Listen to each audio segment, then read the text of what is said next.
A finales del siglo XV, los españoles, liderados por el navegante Cristóbal Colón, navegaron por el Océano Atlántico y consiguieron llegar al continente americano.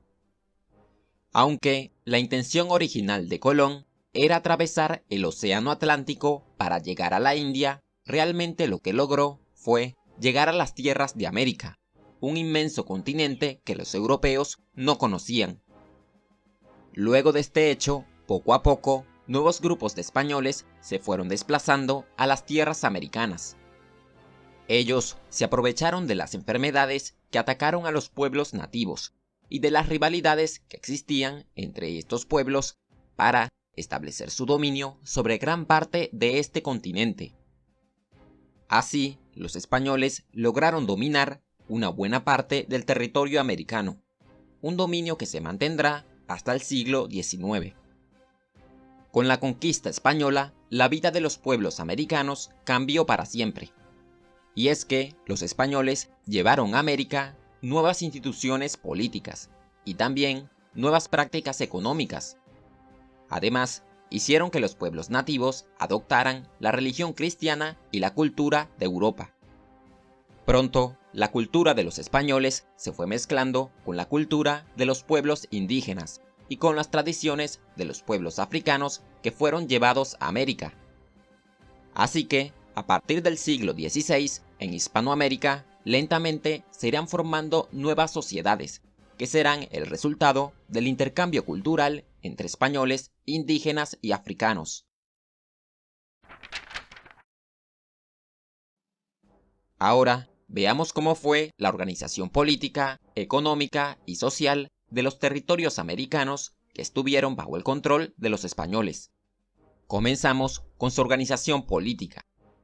La América española estuvo bajo el control del rey de España.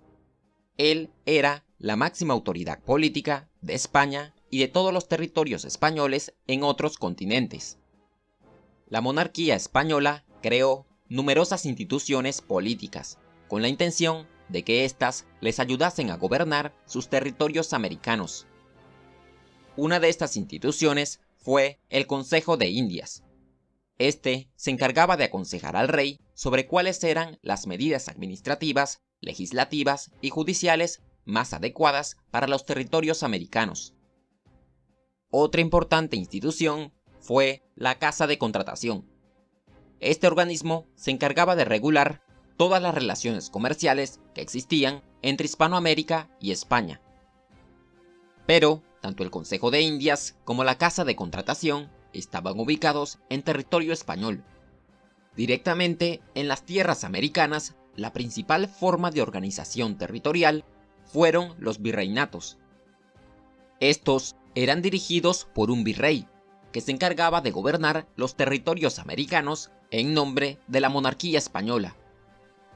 Entre los siglos XVI y XVII, los dominios españoles en América se dividieron en dos grandes virreinatos: el Virreinato de Nueva España, que se extendía por gran parte del norte y el centro de América, y el Virreinato del Perú, que se extendía por el sur del continente.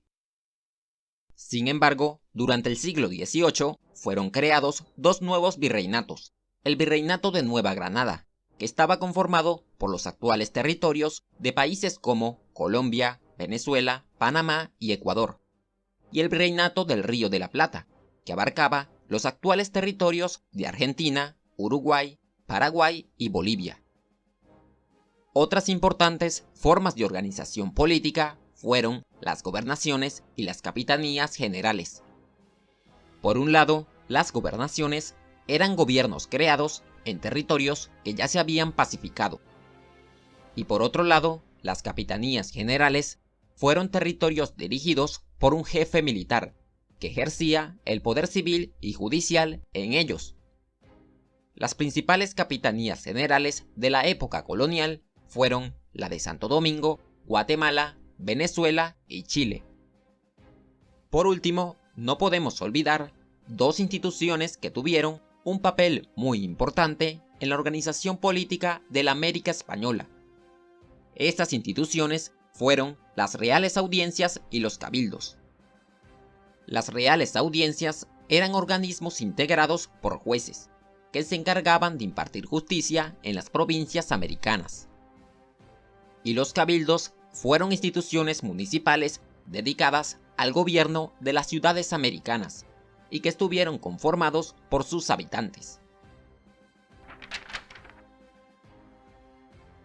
Por otra parte, en cuanto a la economía, una de las instituciones económicas más importantes de la América española fue la encomienda.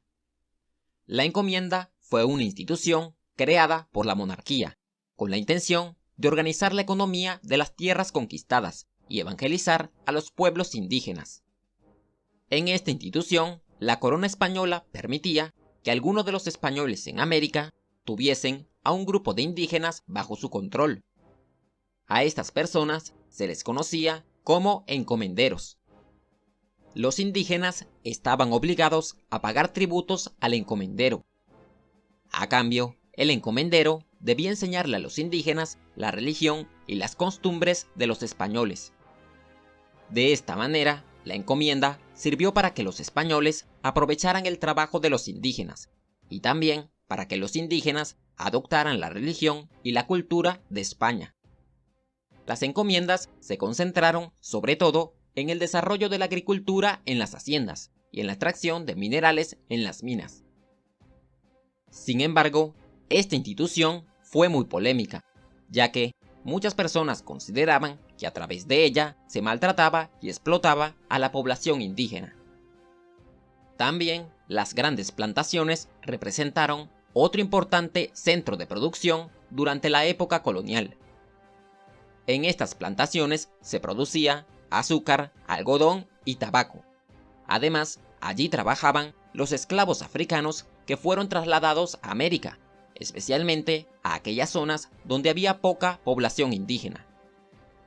Otra importante actividad económica fue el comercio.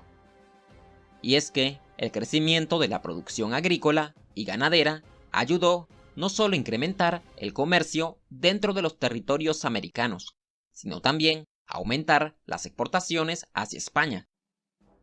La monarquía deseaba que todas las actividades comerciales de la América española se realizaran solo con España. Sin embargo, cuando las economías hispanoamericanas crecieron, a los españoles se les hizo muy difícil controlar el comercio. Así que, a través del contrabando, los productos americanos comenzaron a aparecer en otras partes de Europa.